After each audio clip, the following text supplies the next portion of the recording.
नमस्कार मित्रों, मैं कानाराम सैनी मेरे YouTube चैनल संस्कृत ज्ञान गंगा में आपका स्वागत करता हूं। आज संधि प्रकरण हम पढ़ रहे थे और आज संधि प्रकरण में अब तक हमने इको यंची जो संधि है, जो यण संधि है, उसमें इको यंची से शुरू किया था हमने और यण संधि को पूरा कर लिया था। उसके बाद में हम अयादि संधि को पढ़ रहे थे और जो अयादि संधि का जो मुख्य सूत्र है एचो अय वायवय, उसका विस्तृत अध्ययन हमने अपना किया था। जो एचो अय वायवय है उसके बाद में जो सूत्र आता है उन सूत्रों को हम आज अध्ययन करेंगे। तो जो एचो अय वायवय है उसके बाद में ही एक सूत्र आता है, वो सूत्र है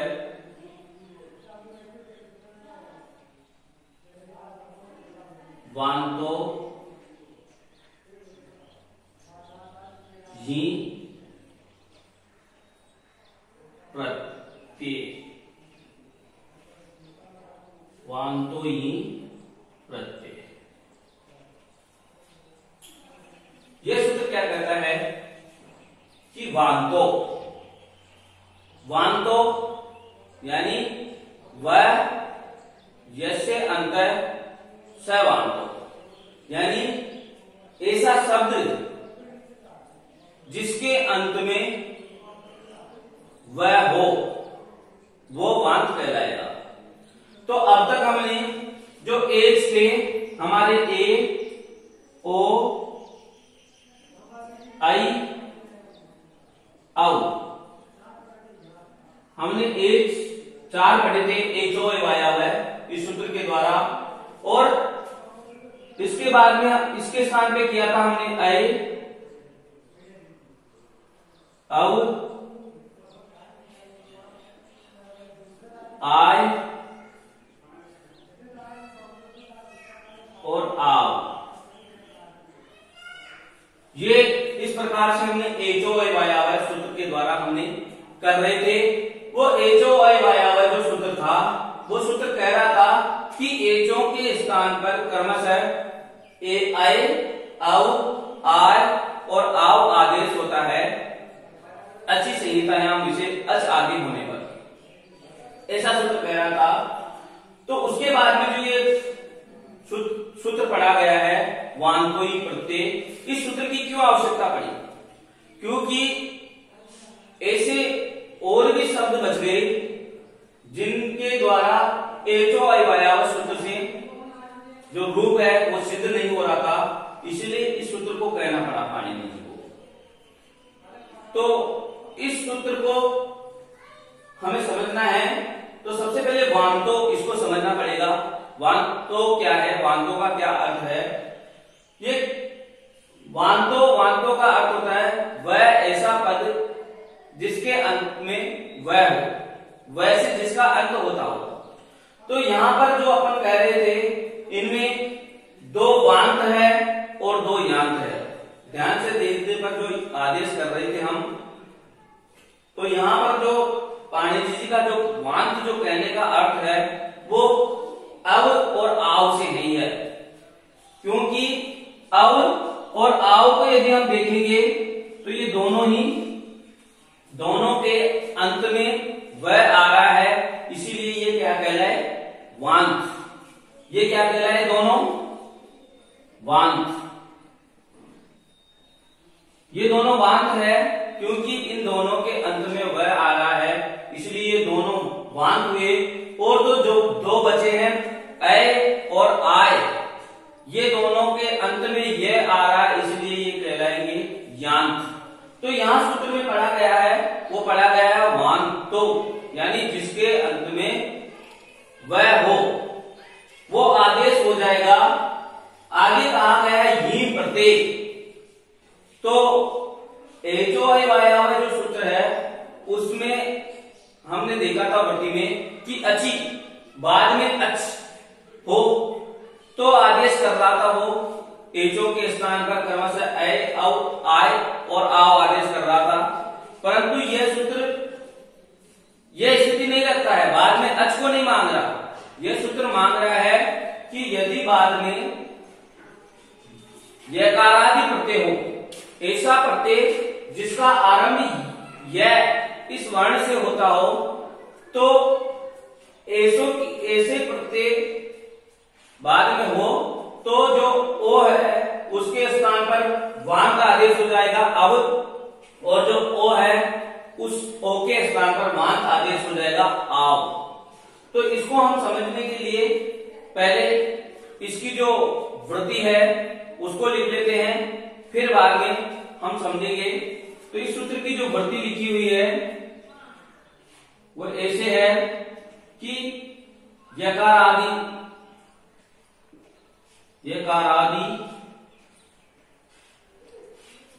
जो इस सूत्र की वृत्ति लिखी हुई है वो लिखी हुई है कि यकार आदि प्रत्यय परे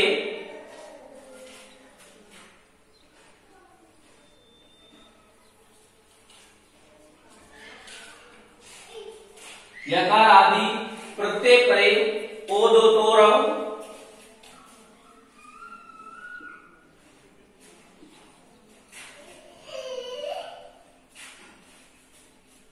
ओदो तो रव आव स्पै आव ए तो स्पै, ऐसा कुछ कहा गया है। ए तो स्पै,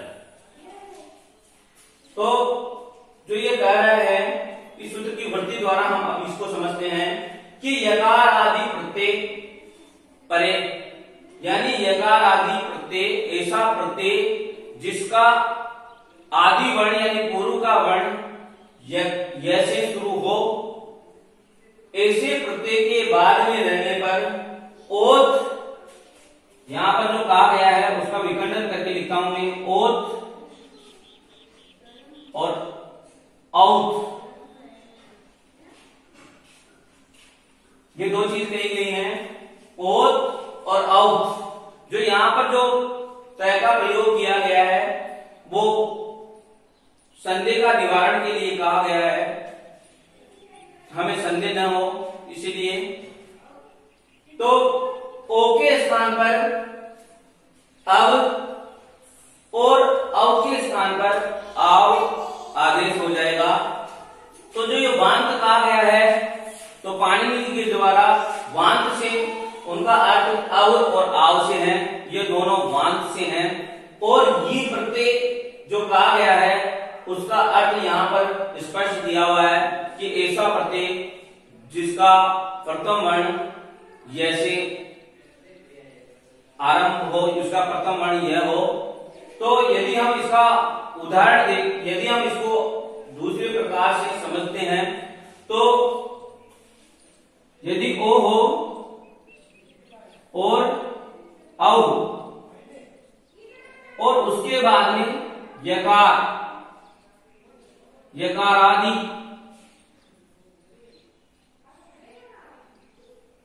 प्रत्यय हो, तो इस ओ के स्थान पर जो वांत आदेश होगा वो औ होगा, और ओ के स्थान पर जो औ के स्थान पर जो वांत आदेश होगा वो आव होगा। इस प्रकार से आप समझ सकते हैं कि यदि ओ और औ के बाद कोई यकारादि प्रत्यय हो, ऐसा प्रत्यय जिसका प्रथम वर्ण य से शुरू हो, तो ऐसा प्रत्यय यकारादि प्रत्यय कहलाएगा।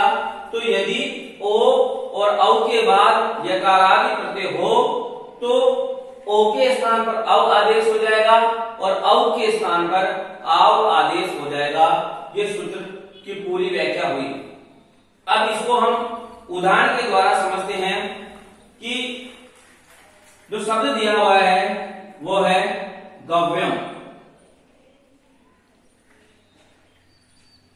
इस शब्द को हमें सिद्ध करना है, तो इसके लिए जो संधि विच्छेद है गो प्लस यम, जो ये यम है इसमें ये यत् प्रत्यय का जो यह है वो शेष बचा है। यत् प्रत्यय गो प्लस यत् प्रत्यय करने पर गव्य बनता है और गव्य गो के विकार को गव्य कहते हैं। दूध दही आदि को जो भी है पूरी सम ये सब गो के विकार गव्य कहलाते हैं। आपने पढ़ा ही होगा पंचगव्य, दूध आता है उसमें, दही आता है, घी आता है, मूत्र आता है और पुरुष आता है, इसको पंचगव्य कहते हैं। तो जो गव्य शब्द बना वो इसी से बना है।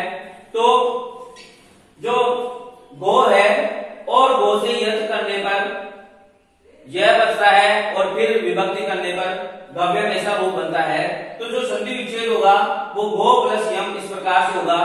तो अब एक स्थिति देखते हैं कि यकारादि प्रत्यय है परे, यकारादि प्रत्यय परे, यानी यकारादि जिस ऐसा प्रत्यय जिसका प्रथम वर्ण य से शुरू हो वो यकारादि प्रत्यय कहलाता है। तो इसका प्रथम वर्ण य से शुरू है इसलिए ये यकारादि प्रत्यय हुआ। इसके परे होने पर ओ और अव के स्थान पर अव और आव आदेश होता है। तो यहां पर क्या मिला हमें ओ, तो इस ओ के स्थान पर क्या करेंगे हम अब आदेश कर देंगे। अब इधर ओ हमने बाहर निकाल करके अब आदेश कर दिया इसलिए गए ही बचा आधा और इधर बचा यम। इस प्रकार से हम यदि इसको मिलाएंगे तो जो रूप बनेगा गै पूरा हो जाएगा मिल करके, वह आधा रह जाएगा, ये पूरा है और मैं आधा है।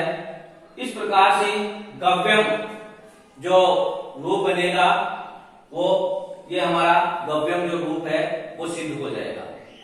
यहां पर यदि आपको संधि पूछा जाए तो यहां पर भी अयादि संधि ही है, अयादि संधि ही है, परंतु यहां पर जो एचो वायाव है इस सूत्र के द्वारा संधि नहीं हुई है। यहां पर जो सूत्र लगा है वह है वान्तोई प्रत्यय, इस सूत्र के द्वारा अयादि संधि हुई है। इसके बाद में हमने ओ का समझ लिया। औ का जो उदाहरण दिया हुआ है वो है नाव्यम, उसको समझते हैं।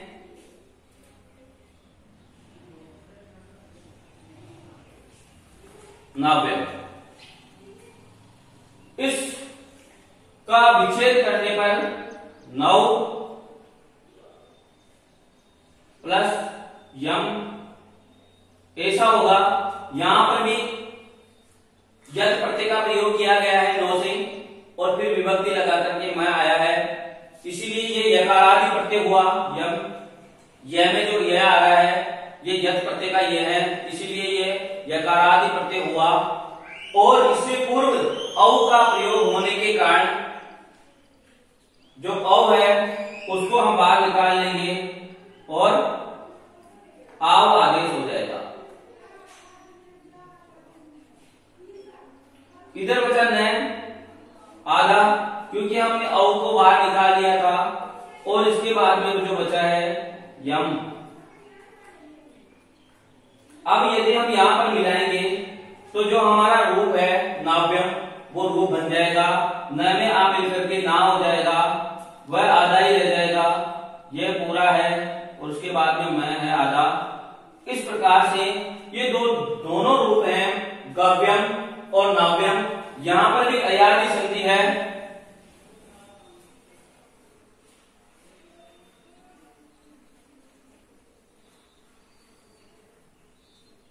लेकिन यहां पर जो अयादि संधि हुई है वो हुई है वान्तोई प्रत्यय इस सूत्र के द्वारा। क्योंकि जो अयादि संधि में जो सूत्र था वह अच बाद में मांगता था और यहां पर आप देख रहे हैं तो अच प्रत्यय नहीं है। यहां पर भी वो अच जो स्वर यानी अच यानी स्वर नहीं है, यहां पर भी कोई स्वर नहीं है। यहां पर यह व्यंजन है दोनों जगह। तो ये यकार आदि प्रत्यय होने के कारण इस सूत्र के द्वारा जो दो रूप शुद्ध होते हैं, गव्यम और नाव्यम। इस प्रकार से ये दो रूप हैं, जो दो और शब्द ऐसे ही आते हैं लेकिन वहां पर अयादि संधि नहीं होती है, जैसे गो यानम, नो यानम। दो शब्द हैं, गो यानम और नो यानम। जो ये नाव्यम जो शब्द है इसका अर्थ होता है तरने योग्य। जो नाव्यम है, नौ यद प्रत्यय करने पर जो नाव्यम जो शब्द बनता है उस शब्द का अर्थ होता है तरने योग्य। तो जो ये गो यानम है और नो यानम है, यहां पर जो नई अयादि संधि नहीं होने का कारण यह है कि वांतोई प्रत्यय बाद में होना चाहिए, ऐसा सूत्र कह रहा है।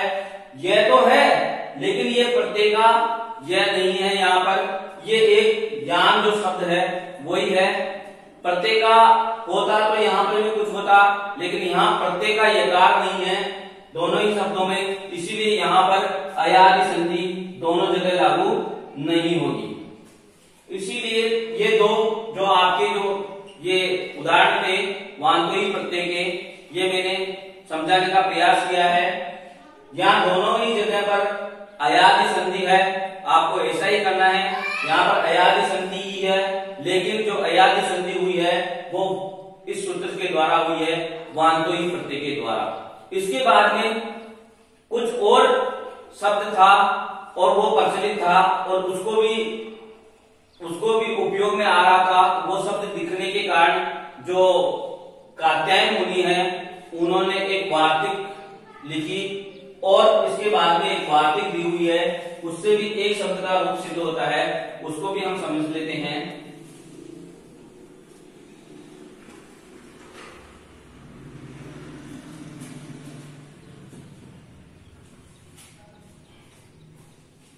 जो वार्तिक है वो है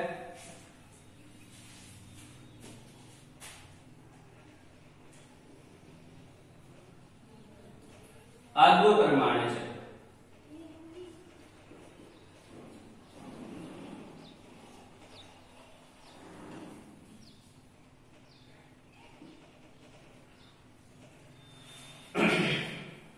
ये वार्तिक है, ये वार्तिक किन्होंने लिखी है?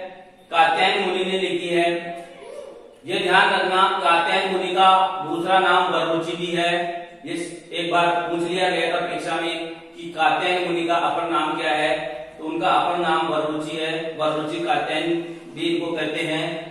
तो वार्तिकार है कात्यायन, उन्होंने एक वार्तिक लिखी अद्भुत परिमाण च। ये अद्भुत परिमाण च सूत्र क्या कहता है? अद्भुत का अर्थ होता है मार्ग और परिमाण का अर्थ होता है नापना।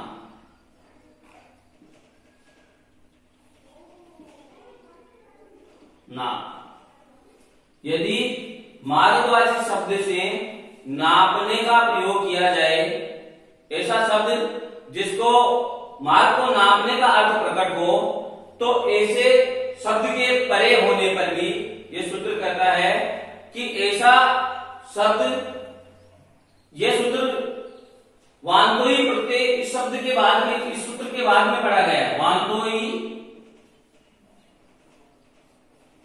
प्रत्यय इस सूत्र के बाद में ही पढ़ा गया है ये वार्तिक। तो इसका अर्थ ऐसा ही हो जाएगा। ये कह रहा था यहाँ पर ये के यद प्रत्यय यकारादि प्रत्यय मांग रहा था, लेकिन यहाँ पर यकारादि प्रत्यय नहीं मांग करके ये सिर्फ मांग रहा है कि अर्थ ऐसा हो, मार्गवाची अर्थ निकलना चाहिए। मार्गवाची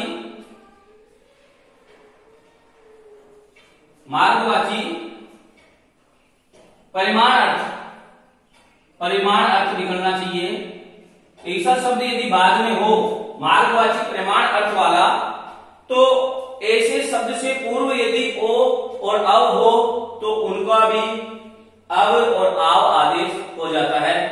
यह सूत्र कहता है अद्भुत परिमाण च। ये च यानी और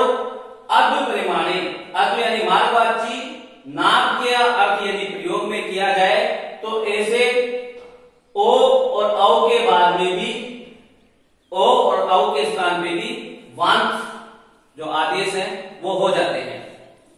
तो इसके लिए जो हमें जो दिया हुआ है वो है गव्यति।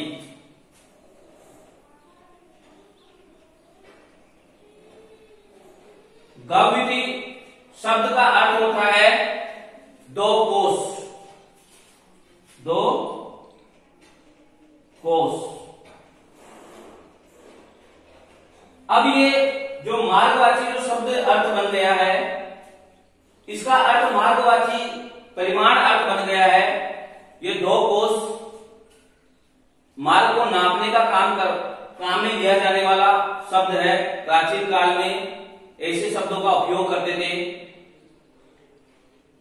द्रोण शब्द का उपयोग धान को नापने के लिए किया जाता था। मार्ग को नापने के लिए गव्यति शब्द का प्रयोग किया जाता था। और जो जमीन है, चरागाह है, इनको नापने के लिए, खेतों को नापने के लिए धनुष शब्द का भी प्रयोग किया जाता था। 100 धनुष, ये लिखा हुआ है 100 धनुष, 1000 धनुष, ऐसे कुछ शब्दों का प्रयोग किया गया है कि 1000 धनुष बराबर 1 किलोमीटर, ऐसा कुछ शब्द लिखा हुआ है इतना। तो जो ये जो गव्यति है, इसका अर्थ होता है दो कोष। हम अभी वर्तमान में 3 किलोमीटर बराबर 1 कोष मानते हैं। तो वर्तमान में अगर इसका अर्थ देखें तो इसका अर्थ गव्यति का अर्थ हो जाएगा 6 किलोमीटर। तो ये शब्द प्रयोग होने के कारण जो ये सूत्र आया, ये जो वार्तिक आई अद्भुत प्रमाणित है। तो यहां पर जो होगा वो होगा भो प्लस युति। अब ये मार्गवाची अर्थ निकालने के कारण यहां पर जो ये ओ है, इस ओ को अब आदेश हो जाएगा। आगे बचा है युति और इधर बचा है ग आधा। अब हम यदि इसको यहां पर मिलाते हैं तो ग पूरा हो जाता है, वह आधा रह जाएगा और बाद में है युति। इस प्रकार से गव्यति ये शब्द सिद्ध हो जाता है। तो यहां पर भी यदि आपसे पूछा जाए संधि कौन सी है, तो है अयादि संधि।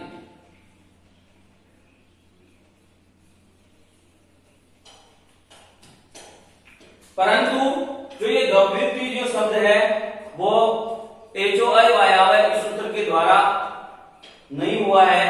ये जो यहां पर जो सूत्र लिया गया है, वार्तिक ली गई है, वो अद्भुत प्रमाणित है। इस वार्तिक के द्वारा यहां पर अयादि संधि हुई है। तो यदि आपको पूछा जाए वार्तिक तो अद्भुत प्रमाणित है, और यदि संधि पूछा जाए तो आपको अयादि संधि करना है। इस प्रकार से यहाँ पर हमारी जो अयादि संधि के जो जितने सूत्र लघु सिद्धांत कौमुदी में दिए गए थे वो हमारे पूरे होते हैं, यानी अयादि संधि पूरी होती है। यदि मेरा वीडियो आपको पसंद आया हो, अच्छा लगा हो, तो लाइक और शेयर जरूर करें और मेरे चैनल को सब्सक्राइब करें। धन्यवाद।